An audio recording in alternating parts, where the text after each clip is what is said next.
Hey, courtside crew. In today's video, we are going to talk about the results from three grass tournaments that we just had this week. We're going to talk about some of the latest news, reports, and updates in the tennis world as we lead into Wimbledon. And I am going to share with you my picks for who I think is going to win the whole thing. Welcome back to the Courtside Queen. Let's dig into this information. So before we get into the winners for this week or into my picks, let me go ahead and talk about some of the things that stood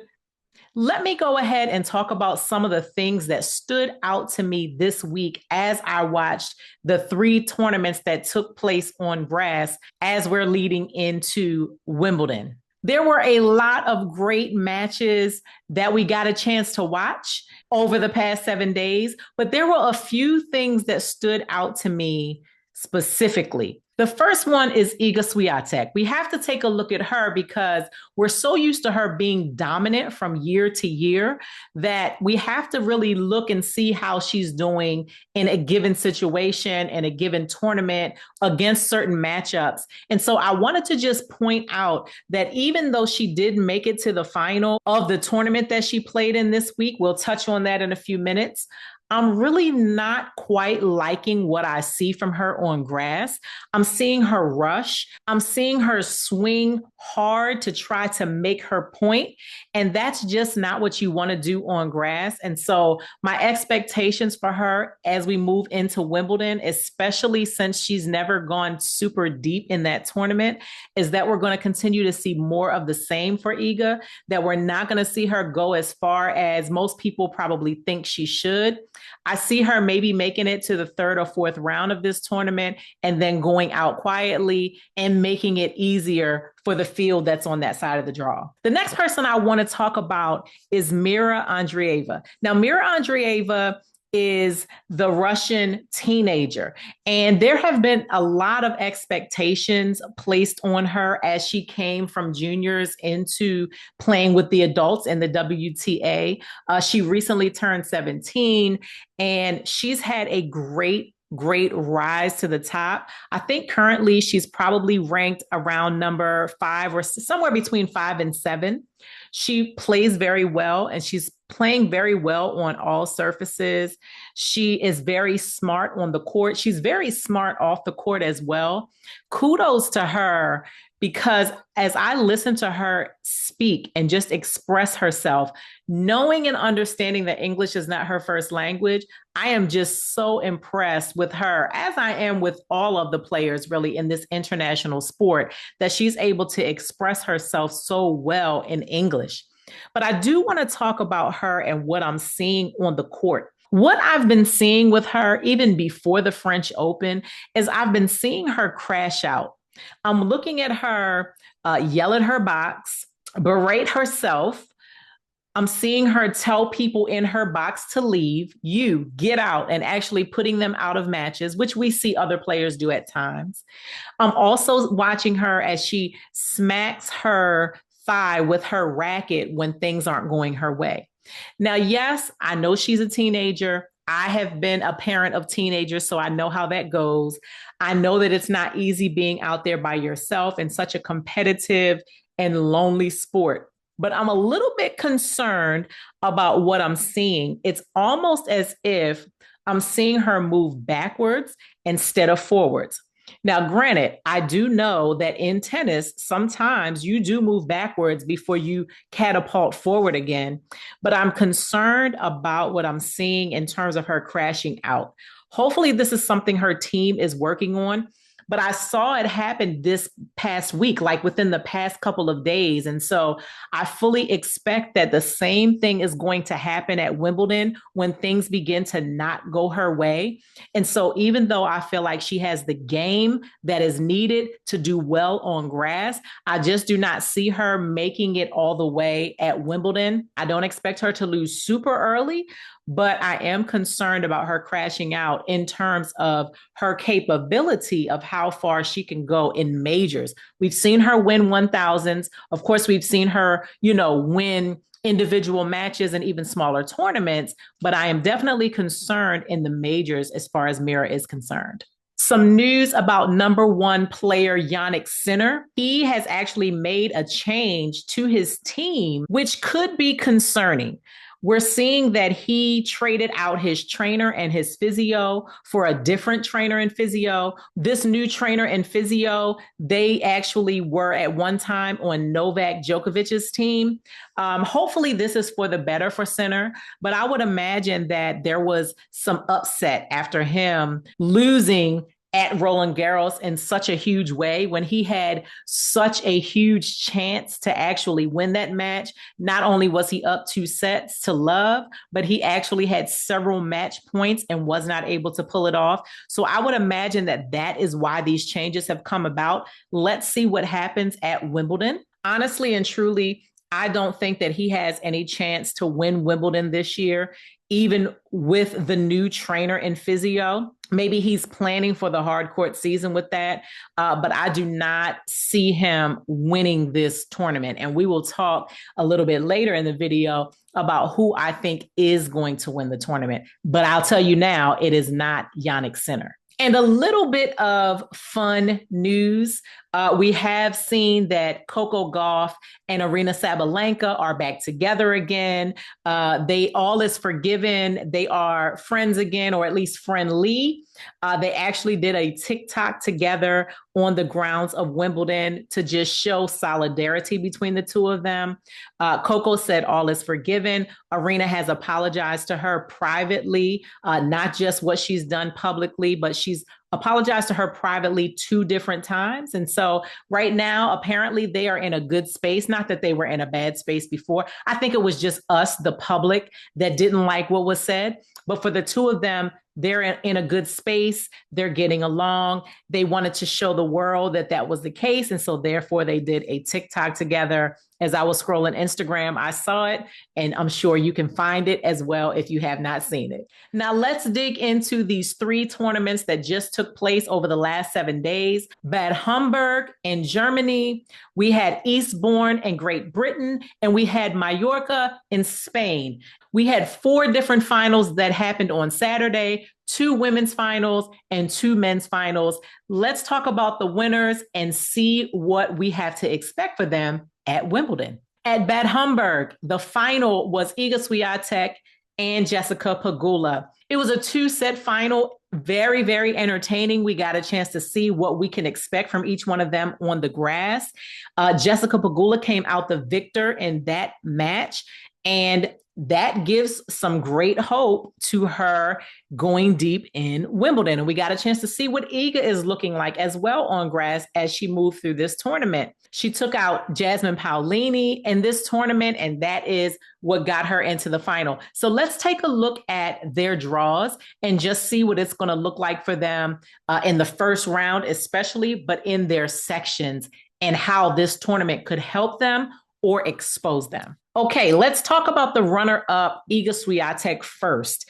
As we know, Iga Swiatek is over here in Coco Gauff's quarter of the draw. She's here at the top as the number 8 player in the world from Poland. And in her first round match, she is going to meet Kudermetova, the Russian. We fully expect Iga to come through this match. Kudermetova is a good player, but I expect Iga to come through this match. And if we look at her section as a whole, it looks like the first real challenge that she may have in this section is Kostyuk, the Ukrainian, because everyone else is not really going to be a threat to Iga, in my opinion. The only other person that could be is Danielle Collins. We know she has beaten Iga before and not too long ago.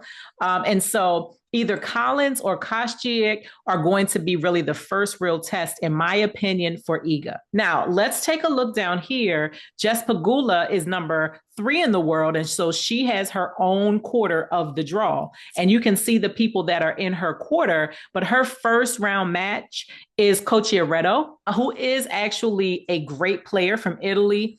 She plays very well, and I do personally think that her play suits the grass very well. But I think that Jess is just going to be too much for her, especially coming off of this win and the confidence that it has built. And as I'm looking at her section of the draw, this first section, I'm seeing that maybe a Bencic or a Lynette could be a challenge for Pegula as she moves through, but I really do see her getting through this section of the draw with ease. Now let's talk about this other ladies final. It was at Eastbourne in Great Britain, and that was between Joint and Eala, the Australian versus the Filipina. And it was a really, really good match. 3 sets, went into a final set tiebreak. And I want to say it went to like 11 or 12 points for the winner, who was Maya Joint.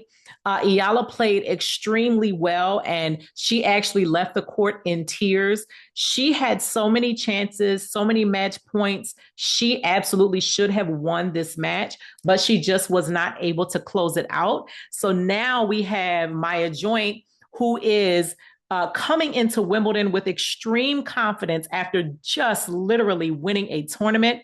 Hopefully, Eala comes in with extreme confidence as well, having made it that far and having been in position to actually win the match. We need her to forget quickly how it actually finished so that she can do some big things on this grass, because both of them have great grass court games. So let's take a look at their first round matches and their sections of the draw.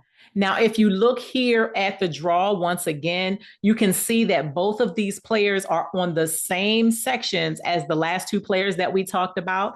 Joint is right here in this same section where Swiatek is, which is Coco Gauff's quarter. Her first match is going to be against number 19, Samsonova.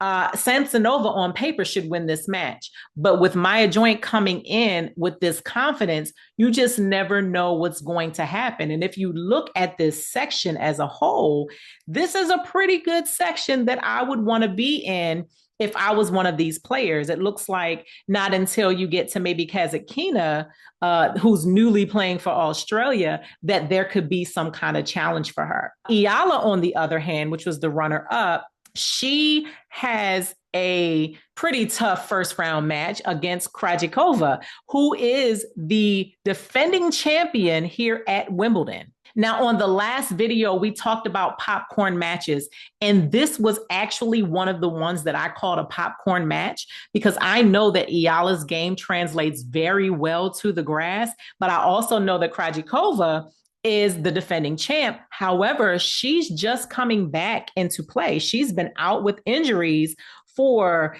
definitely for this year, and really for the better part of that end part of last year as well. So she's just coming back. She played in a tournament this week as well and had to pull out with some kind of thigh injury. So we need to keep our eye on that.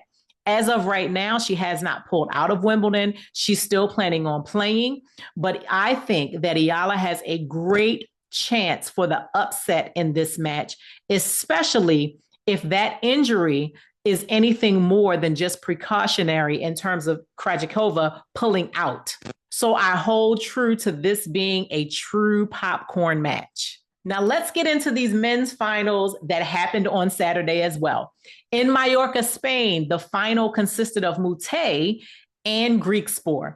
This was another 3-setter. It was a battle. Greikspoor ended up coming out the victor in this particular match. So let's take a look at their draws and see what their first round and their little section looks like. And finally, we get to see the men's draw. If you watched my last video, you'll know that instead of putting up the men's draw, I had the women's draw up the whole time, even while I was talking about the men. So I never got a chance to show you guys this. But let's take a look at these 2 guys and see where they are. If you see here, Moutet is over here, the Frenchman. He's in center's quarter of the draw, and his first match is against Comasana. He is an Argentinian, and I fully expect Moutet to get through this match, especially based on how he's been playing on the grass this season. My goodness, he's been very impressive, not just in this tournament, but in the last tournament as well. And Comasana, I think he's a little bit better on clay and maybe some hard court tennis than he is on the grass. So I definitely expect Moutet to get through this match. And if you take a look, this is the section where you see Dimitrov here at the top and you see Tommy Paul at the bottom. So Moutet would have to go through Dimitrov to get to Tommy Paul, but I expect probably Tommy Paul to come through this section of the draw, but Moutet should take his first round match. Let's move all the way over to the other side. This is Alcaraz's quarter of the draw, and this is where Greikspoor falls. He's number 31 in the world. He's from the Netherlands, and his first round match is with Jenson Brooksby, the American. This is actually one that I said put a pin in the last video. I didn't mark it as a popcorn, but I said put a pin in it because it should be a good one, and I still stand by that. On paper, Greikspoor should win this, but this match could be a long one. I'll just say that. I expect Greikspoor to get through it, but I do think that it's going to be a good, long match. And speaking of Jenson Brooksby, he also played at Eastbourne on the men's side. And in the final, which he made it to, he played against fellow American Taylor Fritz, who actually has been having a fantastic grass court season as well. It was an epic battle. There were all kinds of things from diving on the ground for shots, chasing shots down, trick shots, all kinds of shenanigans and fun things, all the things we love to see on the tennis court. We saw them all in that match. It was a good one. But again, Taylor Fritz pulled it out. This is the fourth time Taylor Fritz has won Eastbourne. He is a very solid grass court player, and I'm looking forward to what he's going to be able to do this year at Wimbledon. But let's take a look at Taylor Fritz's draw and see what's going to happen with him, not only in the first round, but in his section. So as we talked about on our last video, Taylor Fritz, he was sitting at number 4 in the world, but he has since fallen out of that spot. And it has gone now to Jack Draper, the Brit. And so Jack Draper has his own quarter, but Taylor Fritz does not. He actually falls into Sasha Zverev's quarter. You see Taylor here at the top. It's a little bit cut off, but that's him up there. And his first round match is one that I did call as a popcorn match. It's going to be against the Frenchman, Krejcikova, the 6'8", hard-hitting, great grass court player, Krejcikova. This is going to be a tough match for both of these men, but I'm a little bit concerned for Taylor having this as his first round match, especially since he just came off of a tournament where he went all the way. I am a little bit concerned about this. And I'm a little concerned about his section overall. The fact that if he does get through this first round match, he's most likely going to be playing the young Canadian Eala, who is also a fast mover, a hard hitter, and a 6'8" young man who's also been playing very well on grass. This section is pretty tough for Taylor to get out of, between Krejcikova, Eala, Arnoldi, and Van de Genschop, and then actually have to play Davidovich Fokina to get out of this section, most likely. This is a tough section because if you look, you see people like Medvedev sitting in here and Cerundolo, and then still you have to get through Zverev in the quarterfinals if you're able to fight your way through this entire section. We just don't know what's going to happen. I wish the best for Taylor because I do want to see him do well, especially on grass, because this is a great, great surface for him. But I am concerned. So let's see what happens. But grab your popcorn for that first match. It's going to be a good one. Okay, now it's time to talk about my picks for Wimbledon. On the men's side, it's so easy. It's so straightforward. It's Carlos Alcaraz. I have zero doubt that he is going to win this tournament. He is the 2-time defending champion of Wimbledon, where he has beaten Novak Djokovic in the final for 2 years in a row. And in all honesty, even though he is on paper number 2 in the world, essentially, in my opinion, he's number 1 in the world. He's the best player out here right now. He is beating everybody, including the actual number 1 player, Jannik Sinner. And he is finding ways to win even when he's not playing his best. He's out there playing with joy. He's out there playing with just all the hope and all the belief in the world. And I have no doubt that he is going to take Wimbledon this year. On the women's side, on the other hand, there have been 8 different winners in the past 8 years at Wimbledon. And that means that nobody is repeating from year to year. And it means that there's not even someone that's winning and then a couple years later they come back and win again, like we've seen in the past. There's just new winner after new winner after new winner. And it's so hard, if not impossible, to choose who is going to win this thing. I mean, here are my top 5 people that I think could win this tournament: Vondrousova, Jasmine Paolini, and then we have the Americans, Anisimova, Pegula, and Madison Keys. Notice that I did not say any of the top 3 or 4 people that most people think are going to win this tournament. I don't think it's going to be Sabalenka. I don't think it's going to be Coco Gauff. It's not going to be Iga Swiatek. Absolutely not. Rybakina, it's not going to be her. Like, we're going to see something different at Wimbledon once again. Now let's talk about each one of these, because I need to do this process of elimination. If I'm going to pick, I can't leave this video without giving you my pick, right? So Vondrousova, she's the 2023 champion at Wimbledon. When she won, she kind of came out of nowhere, like to the point where no one thought that she would even make the final, much less win the whole thing. She did just win a tournament last week on grass. She won Berlin. She beat Sabalenka on the way to that final. And I was really like, oh, she may actually win this thing. I'm a little bit concerned. She's just coming off the shoulder injury and the shoulder surgery. She will have to play Sabalenka in the 3rd round of Wimbledon if she's going to make it all the way. So that means that she's in that Sabalenka section of the draw. And I'm just not really sure if she's going to be able to pull this off for 7 rounds. Now let's talk about Jasmine Paolini. She made it to the Wimbledon final last year. She had such a good grass court season and clay court season last year. She kind of was the breakout player of the year last year. And she has held on to that great play over this past year. And I have just enjoyed immensely watching her play. For as tiny as she is, I love her fight. I love everything that I'm seeing from her. She's the number 4 player right now, but in the quarterfinals, she would have to play Zhang. And then in the semifinals, she would have to most likely play Sabalenka if they all made it that far. And I just think that that is going to be a hard road for her. So as much as I would love to see her hold that trophy at the end of this tournament, I just don't think she's going to be able to do it. Now we get to the American cluster, and that is Anisimova, Keys, and Pegula.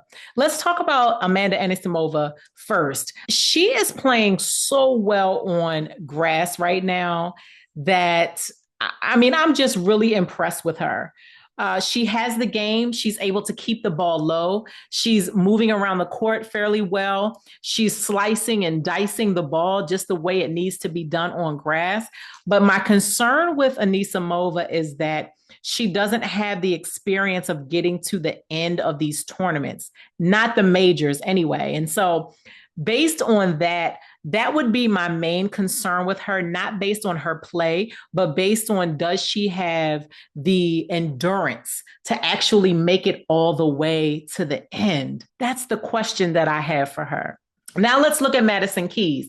Madison Keys, she actually won the Australian Open this year, beat Sabalenka in the final, her first major finally captured and under her belt.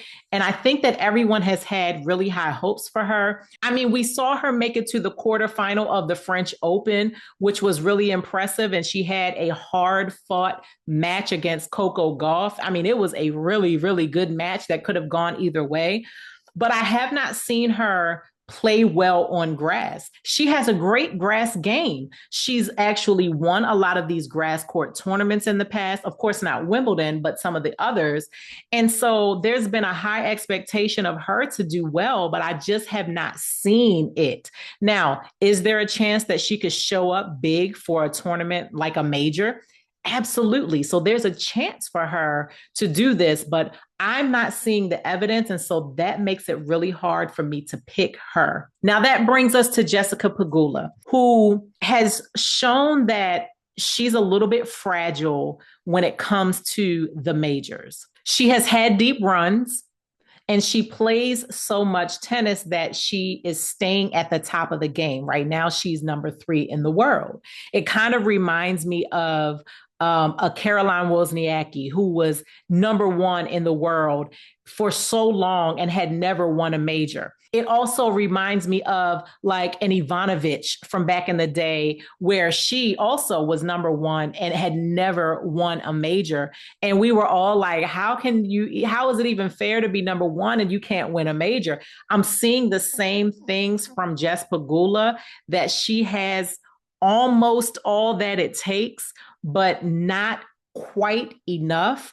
We did see her make the final of a major last year. And so she has now shown that she can at least make the final. But I think that she played Sabalenka, if I'm not mistaken. And, Sabalenka can pretty much hit anybody off the court. And so that makes it difficult to win a major when you're playing some of these top ladies. And when I say top, I'm not just talking about ranking, but I'm talking about in the way that they play, like the Swiatek and the Sabalenka and the Coco. Right now, they are the 3 girls that are really hard for the other ladies to beat. But I will say that I have a little bit of belief in what Jess Pegula is doing right now. I think that she wants it. She knows that she's getting older, and she knows that her time to win one of these majors is ticking. I think that she's hungry. She just came off of this tournament win, beating Iga Swiatek. And I think that whenever you beat one of those top ladies, it actually does send your confidence through the roof. And if her body can hold up, then I believe that Jess Pegula has what it takes to win this tournament. Now, she is on the same side of the draw as Swiatek and Coco Gauff. So that means that if she makes it through, whoever makes it through over there is who she would play in the semifinal. I think that even if one of them make it to the semifinal, that Jess is a better grass court player than both of them, and she can actually come through. And even if it's Sabalenka that makes it on the other side and they meet in the final, that on grass, Jess Pegula has what it takes. She's an experienced doubles player, so she can come to the net. She hits the ball soft. She hits with lots of slice, the way that you need to be able to play on grass. And so if I have to make a pick, that is going to be my pick. That is my deductive reasoning that I just shared with you guys. Now, I know that it is a stretch to even choose an American to win Wimbledon when we have not had one win in so long. And Serena Williams was the last American woman to win Wimbledon, and it's been a while. But that is going to be my choice, and hopefully I will not have to change it if she goes out early. If she goes out early, then I have to change it. I have to have another pick, right?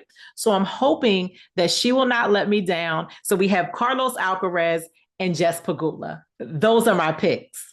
Now I want to hear from you. I need you to go down into the comments, and I need you to tell me who your picks are for Wimbledon 2025. And I want to know why. Like, your deductive reasoning, you might not be able to type it as long as I just talked about mine, right? But who are your picks and why?